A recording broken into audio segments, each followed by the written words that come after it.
This one is going to be about Lost Breeze and Ardchathair. Pictiúr a hain. I Pictiúr a hain feicimid Ciara agus a máthair ag airfort bhaile áthach lia. Cuireann siad fáilte ribh Sophia, peann charach Ciara ón Spraoi, nuair a hagann si isteach óna hetalt.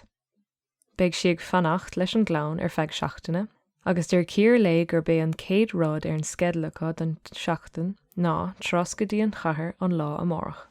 Pictiúr dó.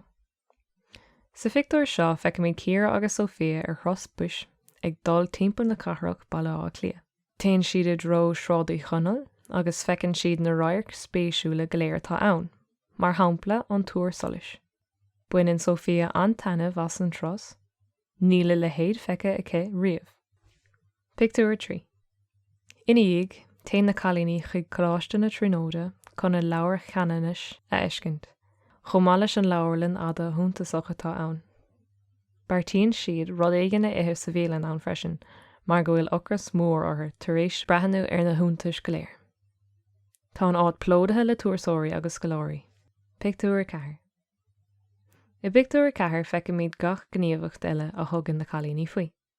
Téann siad go dtí Músaeum Pharc an Chróchaigh chun ár spórt náisiúnta tradiisiúnta a thaspáint agus a bhíonú de Sophia.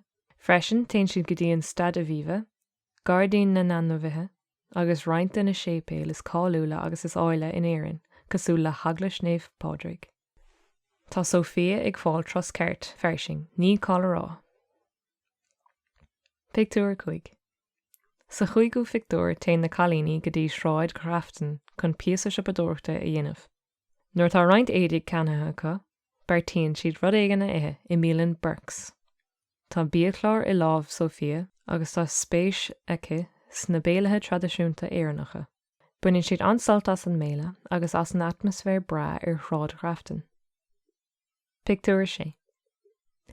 Faoi dhearra tógann Ciara Sophia chuig áirclinn na manistrach ag a 8 clog chun an drama The Field le John B. Keane eiscint.